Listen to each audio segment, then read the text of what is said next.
안녕하세요. 자, 오늘 우리가 좀 파헤쳐볼 이야기가 있는데요. 하루아침에 시장의 모든 주목을 싹 받은 그런 작은 기업에 대한 겁니다. 아니, 어떻게 이런 일이 가능했을까요? 다산 DMC, 그 급등의 비밀. 지금부터 한번 시작해 보겠습니다. 네, 바로 이 숫자 플러스 29.95%. 이게 뭐냐면요. 다산 DMC가 하루 만에 기록한 상한가입니다. 그야말로 로켓처럼 쏘아 올린 거죠. 그럼 당연히 이런 질문이 생기죠. 아니, 도대체 왜 하룻밤 사이에 이런 일이 벌어진 걸까요? 오늘 그 이유를 제가 아주 명확하게 짚어드리겠습니다.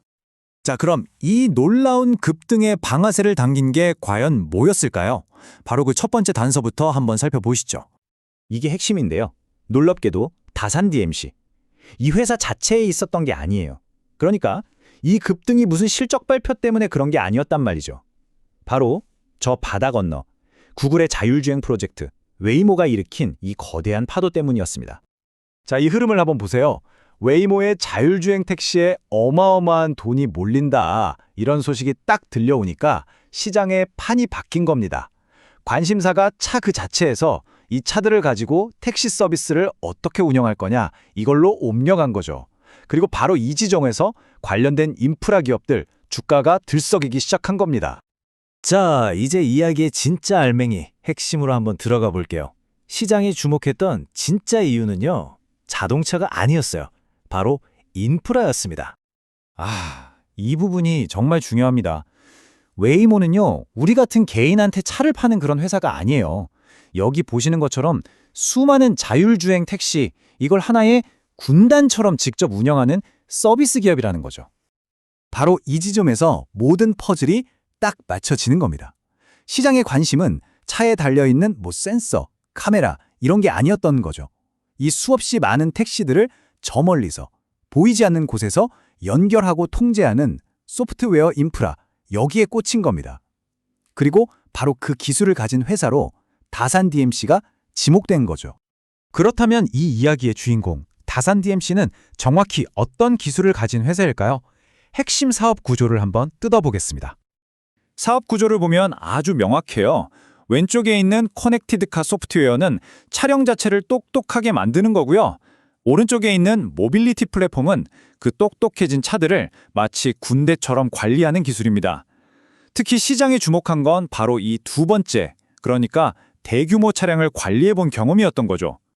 이게 바로 이 사업의 핵심적인 확장성이라고 할 수 있습니다. 생각해 보세요. 도로 위에 차가 단 2대에서 수백, 수만 대로 늘어난다고요? 그때 이 모든 걸 중앙에서 통제하는 클라우드 기반 플랫폼의 가치는 기하급수적으로 커질 수밖에 없겠죠. 자, 지금까지는 테마, 그러니까 시장의 기대감을 쭉 살펴봤습니다. 하지만 투자는 현실이잖아요? 이제 이 회사의 실제 재무 상태를 좀 냉정하게 들여다볼 시간입니다. 일단 긍정적인 신호가 있습니다. 이 그래프를 보시면 최근 실적이 굉장히 인상적이에요. 매출은 폭발적으로 성장했고 계속 적자였는데 드디어 흑자로 돌아섰습니다. 재무 상태가 좋아지고 있다는 확실한 증거죠. 하지만 여기서 딱 한 발짝 물러서서 냉정하게 봐야 합니다. 방금 본 성장이 분명 놀랍긴 하지만 회사 전체적인 덩치는 아직 작아요. 비유하자면 거대한 빌딩숲에서 이제 막 싹을 틔운 작은 스타트업 같은 거죠. 아직은 대형 성장주라고 부르기엔 이릅니다. 이 표가 모든 걸 말해주고 있습니다. 보세요. 실적이 좋아서 오른 거? 아니죠. 새로운 계획을 따내서? 그것도 아닙니다. 오직 글로벌 자율주행 뉴스, 그리고 택시 모빌리티와의 연결고리, 이 두 가지만 체크가 됐죠. 결국 테마성 거래에 별 5개가 찍힌 이유가 바로 이겁니다. 순수하게 기대감만으로 만들어진 급등인 셈이죠. 자, 이제 마지막으로 한번 정리해 보겠습니다. 이 모든 정보를 바탕으로 우리가 투자 전에 반드시 체크해야 할 긍정적인 부분, 그리고 또 위험한 부분은 과연 뭘까요? 긍정적인 요인들은 꽤 명확합니다. 미래 자율주행 시대에 꼭 필요한 기술을 가지고 있다는 점, 관련 분야 경험이 있다는 것, 그리고 최근 흑자로 돌아서면서 기초 체력이 좋아졌다는 것까지 성장 가능성은 분명히 있어 보입니다. 하지만 리스크 역시 아주 명확합니다. 가장 큰 건 뭐니 해도 아직 실제 계약이 없다는 점이죠. 테마는 언제든 식을 수 있고요. 시가총액이 작은 소형주인 만큼 변동성은 정말 살얼음판 같을 수 있습니다. 그리고 급등뒤에는 언제나 차익 실현 매물이 나는 폭탄도 안고 있는 거고요. 그래서 마지막 질문은 바로 이겁니다. 과연 다산 DMC는 이 뜨거운 테마를 넘어서 진짜 계약으로 자신의 가치를 증명해낼 수 있을까요? 이 질문에 대한 답이 앞으로 이 회사의 모든 것을 결정하게 될 겁니다. 여러분은 어떻게 생각하시나요?